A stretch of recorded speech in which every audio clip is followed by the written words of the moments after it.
As per New Education Policy 2020, every school in India must become an inclusive school. And to have an inclusive school, you not only need acceptance of children from different abilities and disabilities, you also need to have a support system with special educators, therapists, psychologists, doctors, counselors, etc. Do we have enough special educators in our country? Are there enough universities producing special educators?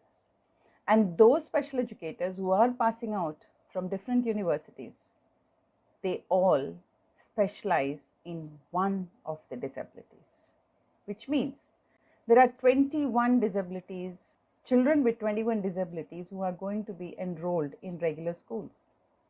But can one special educator address the needs of different disabilities? And I know you know that the answer is no. So what do we do when we have children with different abilities and disabilities studying under the same roof? A very simple answer is that every teacher in India will have to become a remedial educator, if not a special educator. And what's a remedial educator? A teacher, a normal school teacher who learns how to address the various challenges of children who have academic needs, who provides remedies to the children. So in this video, I'm going to tell you about 14 qualities of a remedial educator. Hi, this is Bala Saraswati. I'm an LD remedial coach. I'm working for children with learning disability for the last 15 years, and I've trained more than 1,000 teachers in the offline and online mode. I've also helped more than 300 children overcome challenges of learning difficulties. With my research and deep study on how a remedial educator is supposed to be, what are her roles, what are the qualities she must carry, and what are the ways she can help children? Here I give you 14 qualities of a remedial educator. Quality number 1 should not be carried out during activities that students love. Remedial classes should not be carried out at the time when children love. What do the children love?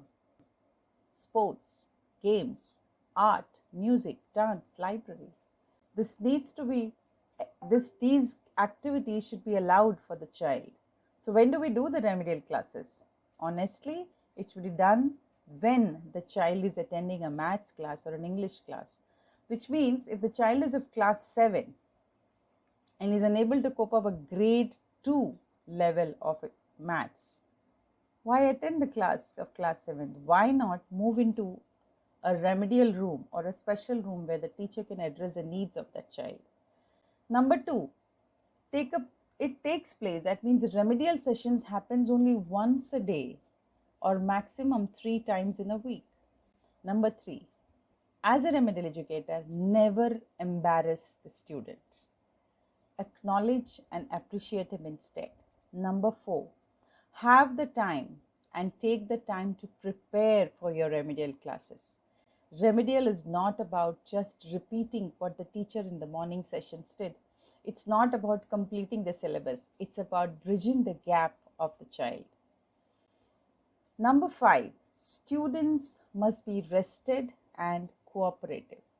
If the child has anxiety, if the child has stress, if the child is not relaxed or he is being bullied, he will never be able to learn well. So it's very important the child is relaxed and cooperative, for which you can use the tool of meditation, relaxation, and bringing some joy and laughter before you start the session. Number 6, success must be emphasized when they occur. As a remedial educator, you must try to identify every small opportunity to appreciate the child and find something beautiful about the child to give success to the child. Number 7, performance must be measured and recorded. Every time the child walks to you, you must have your documenting system where you can record the child's progress, record what he could not do and what he could do, so that you can focus and work on those areas. Next, materials must be highly interesting and relevant to the student, which means you need to keep your online, offline resources and materials ready, which excites the child to start participating in it, and remember to start from one level lower to the level of the child. Number 9, errors and successes must be detected and noted. Every time the child is making an error in reading or in maths, it should be observed, noted, and specifically worked upon. Number 10, remedial educator must be optimistic and encouraging. If you are an encouraging person and a positive person, the result is 100% possible. But if you are a negative person and starting a class with a belief, oh, whether I don't know whether the child is going to do, whether the child will be able to do, then you're never going to achieve the success. So be positive. Number 11, remediation should be continued until proficiency is achieved, which means if the child is not able to read, focus on the reading level of the child. If the child is struggling with spelling, then focus on the spelling areas of the child and bring him to the level of proficiency. Number 12, eliminate punishments and overt and subtle both. Avoid comments, avoid remarks which can hurt a child, avoid any kind of statement by which the child will be withdrawn and stop making attempts. So even an oral or a physical punishment can further damage the growth of the child.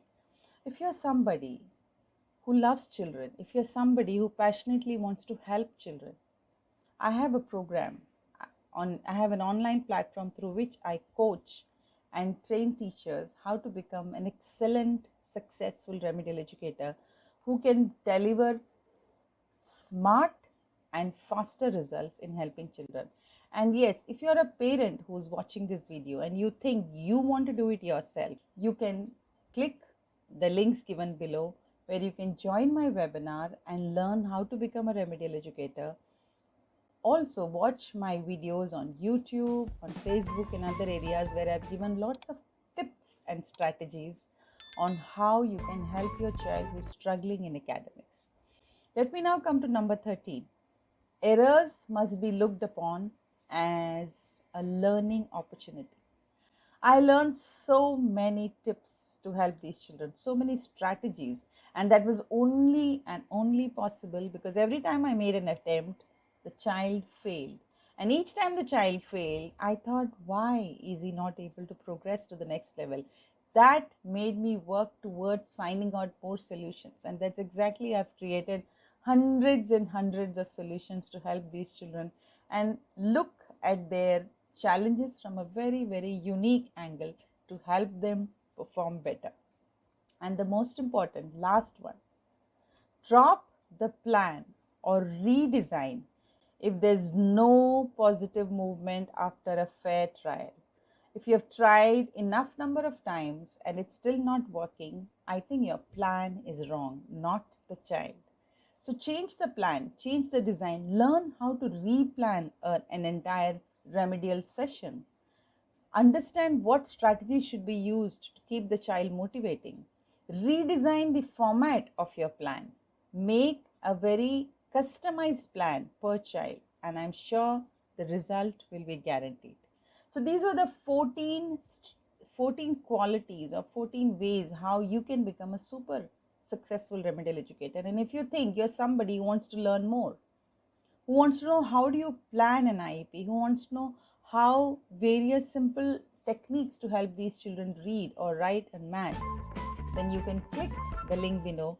Come for my next webinar where I teach you and share my 3 secrets on how to become a successful remedial educator. See you soon in next video. Looking forward to see you in the webinar. Bye-bye.